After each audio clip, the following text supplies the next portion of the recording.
আজ তোমাদের সামনে আমি CBPBU B.A. Programme fourth semester DSE sociology syllabus নিয়ে আলোচনা করব। তা BA প্রোগ্রাম ফোর্থ সেমিস্টার যাদের DSE সোশিওলজি রয়েছে তারা এই সিলেবাস ফলো করে পড়বে। তোমাদের এটাই সিলেবাস, DSE সিলেবাস। আমি এখন বলবো সোশ্যাল প্রবলেমস ইন ইন্ডিয়া, ভারতের সামাজিক সমস্যার উপর তোমাদের পড়তে হবে। Number 1, roots of social problems. এখান থেকে পড়তে হবে ইম্পর্টেন্স স্টাডিং সোশ্যাল প্রবলেমস, অর্থাৎ সামাজিক সমস্যার যে গুরুত্বপূর্ণ বিষয়গুলো রয়েছে, দিকগুলো রয়েছে সামাজিক সমস্যার, সেগুলো তোমাদের পড়তে হবে। সামাজিক সমস্যা কাকে বলে, সামাজিক সমস্যার বৈশিষ্ট্যগুলি আলোচনা করো, সামাজিক সমস্যার বিভিন্ন দিকগুলি আলোচনা করো, সামাজিক সমস্যার সংজ্ঞা দাও, সামাজিক সমস্যা বলতে কী বোঝায়, সামাজিক সমস্যার প্রকৃতিগুলো কী কী, এগুলো পড়তে হবে। Number 2, social problems in India, ভারতের সামাজিক সমস্যা। এখান থেকে কী পড়তে হবে তোমাদের? পোভার্টি অর্থাৎ দারিদ্রতা সংজ্ঞা দাও, দারিদ্রতার কারণগুলি আলোচনা করো। ভারতবর্ষে দারিদ্রতার কারণগুলি আলোচনা করো। দারিদ্রতা বলতে কী বোঝায়, দারিদ্রতার সংজ্ঞা দাও। দরিদ্র বা দারিদ্রতার সংজ্ঞা এগুলো পড়তে হবে। কনসেপ্ট, দারিদ্রতার ধারণা। মেজারমেন্ট, কীভাবে দারিদ্রতা পরিমাপ করা হয়। সোশ্যাল ইন্ডিকেটরস, ঠিক আছে, এবং বিভিন্ন সামাজিক যে দিকগুলো রয়েছে দারিদ্রতার, কীভাবে আমরা চিহ্নিত করি দারিদ্রতা, সেগুলো পড়তে হবে। ওমেনের উপর পড়তে হবে। মহিলা, নারী থেকে কী পড়তে হবে? ডোমেস্টিক ভায়োলেন্স, নারী নির্যাতন এগেনস্ট ওমেন, ঠিক আছে, ডোমেস্টিক ভায়োলেন্স পড়তে হবে। এখন তো নারীরা বিভিন্ন জায়গাতে নির্যাতনের শিকার হচ্ছে, অত্যাচারিত হচ্ছে। পুরুষ শাসিত সমাজে নারীরা এখনও অত্যাচারিত হচ্ছে, বিভিন্ন জায়গায় নির্যাতনের শিকার হচ্ছে, শ্বশুরবাড়ি থেকে শুরু করে বিভিন্ন কাজে কর্মে, বিভিন্ন সংস্থায় তারা নির্যাতনের শিকার হচ্ছে, অত্যাচারিত হচ্ছে এবং ধর্ষিত হচ্ছে।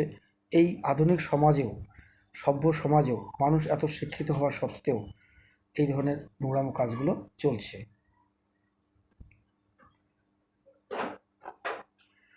তাই এগুলো কীভাবে বন্ধ করা যায় এবং এর জন্য সরকারের কী পদক্ষেপ, কী নীতি নির্ধারণ সরকার চালু করেছে, কীভাবে এগুলো বন্ধ করা যায়, আমরা কীভাবে সচেতন হব, নাগরিককে কীভাবে সচেতন করা যায়, এবং এই ধরনের কুকর্ম থেকে কীভাবে মানুষকে সচেতন করা যায়, তার জন্য সরকারের যে পদক্ষেপ সেগুলো তোমাদের পড়তে হবে।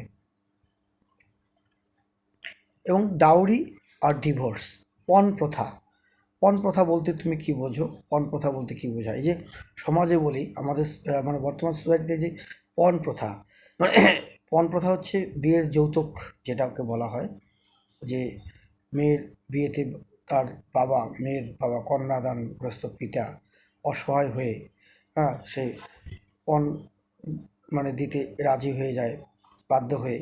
এই সমাজে যে বরপক্ষে এত পরিমাণে পণ চেয়ে বসে যে কন্যার পিতা সেটা দিতে অসমর্থ হলেও চেষ্টা করে যাতে কীভাবে দেওয়া যায়, খুব কষ্টের মধ্যে দিয়েও সে দেওয়ার চেষ্টা করে।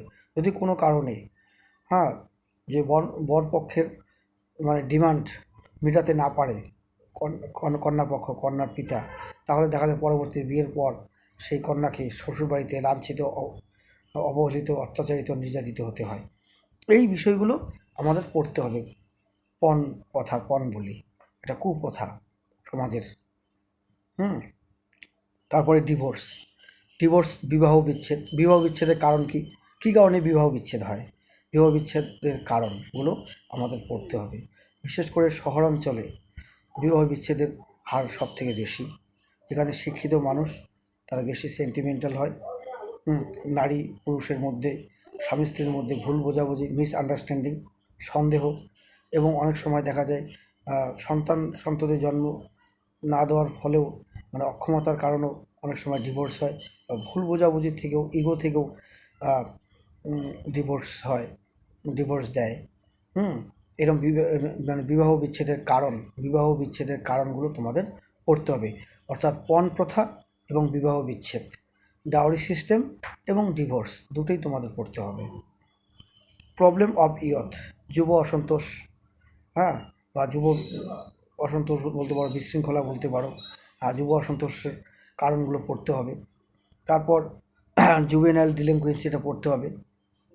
জুভেনাইল ডিলিনকুয়েন্সি, প্রবলেম অফ ইয়থ, এগুলো পড়তে হবে। ওল্ড এজ, বার্ধক্যজনিত সমস্যা, একজন ব্যক্তি 7 বছর পেরিয়ে গেলে সে কী কী প্রবলেম সোসাইটিতে ফেস করে, তার পরিবারে ফেস করে প্রবলেমগুলো, সেই প্রবলেমগুলো পড়তে হবে। তার জন্য কী নীতি নির্ধারণ করা আছে, নীতি নির্ধারণ পদক্ষেপ, সেগুলো পড়তে হবে। বার্ধক্যজনিত বিভিন্ন সমস্যা এবং তার নীতি পদক্ষেপগুলো পড়তে হবে। সরকার এর জন্য কী কী নীতি গ্রহণ করেছে বা পদক্ষেপ গ্রহণ করেছে সেগুলো পড়তে হবে। আর সেই ব্যক্তি বার্ধক্যজনিত কী কী সমস্যা সে ফেস করছে সেগুলো পড়তে হবে।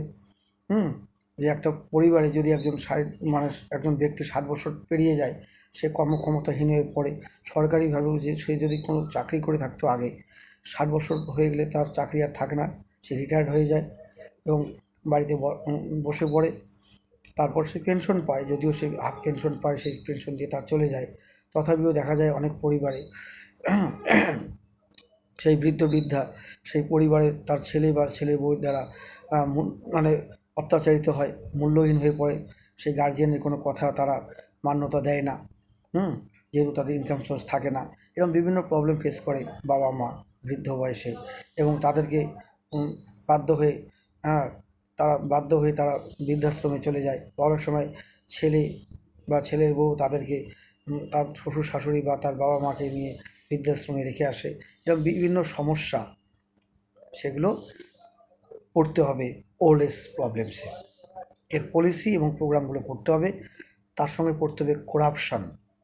সোশিওলজিতে এমন কিছু কিছু ভালো বিষয় রয়েছে যেগুলো আমাদের সমাজে প্রতিনিয়ত আমরা যেগুলো নাম শুনে এসেছি, চোখ দিয়ে দেখছি, শুনছি, এবং বিভিন্ন সময়ে বিভিন্ন জায়গায় চর্চার বিষয়।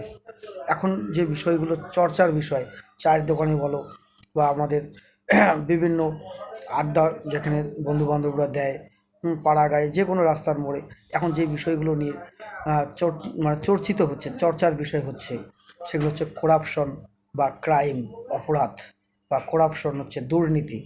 তাহলে দুর্নীতি কাকে বলে, বা দুর্নীতি বলতে কী বোঝো, দুর্নীতির সংজ্ঞা দাও, দুর্নীতির কারণগুলি আলোচনা করো, দুর্নীতির বৈশিষ্ট্যগুলি আলোচনা করো, দুর্নীতির প্রকৃতি আলোচনা করো। দুর্নীতির কারণ, বিভিন্ন কারণে দুর্নীতি হচ্ছে, সেই কসেস অফ করাপশনগুলো পড়তে হবে। সোসাইটিতে এই যে দুর্নীতি একটা শব্দ, একটা কমন শব্দ আমরা শুনে এসেছি, সবাই শুনছে এই শব্দটা, শিক্ষিত অশিক্ষিত প্রত্যেকটা মানুষই শুনে আসছে যে দুর্নীতি হচ্ছে, দুর্নীতি চলছে। এই দুর্নীতি কী কী কারণে হচ্ছে, দুর্নীতির কারণগুলো এবং দুর্নীতির প্রকৃতি, দুর্নীতির বৈশিষ্ট্য, দুর্নীতির সংজ্ঞা দাও। এগুলো প্রশ্ন খুবই ইম্পর্টেন্ট, 10-এর 15-র 5-এর এগুলো আসতে পারে। করাপশনটা পড়তে হবে, করাপশন, পোভার্টি এবং ওমেন,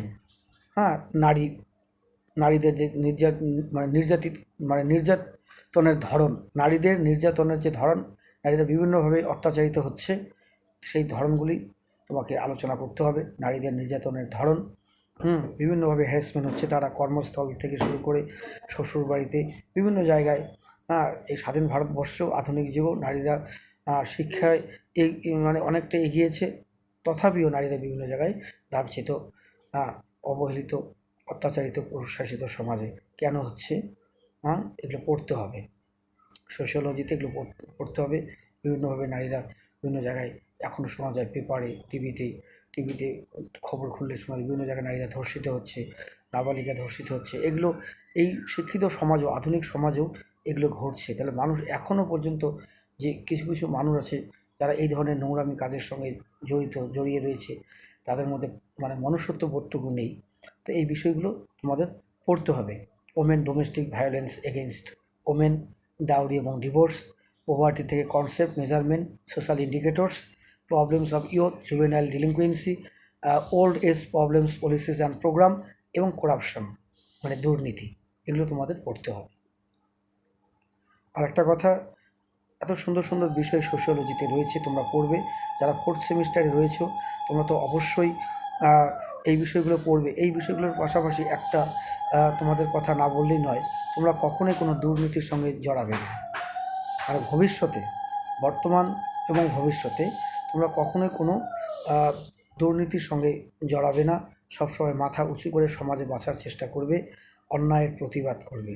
এবং ন্যায় এবং অন্যায়, এই যে দুটো শব্দ, কখনোই অন্যায়ের সঙ্গে মাথা নত করবে না।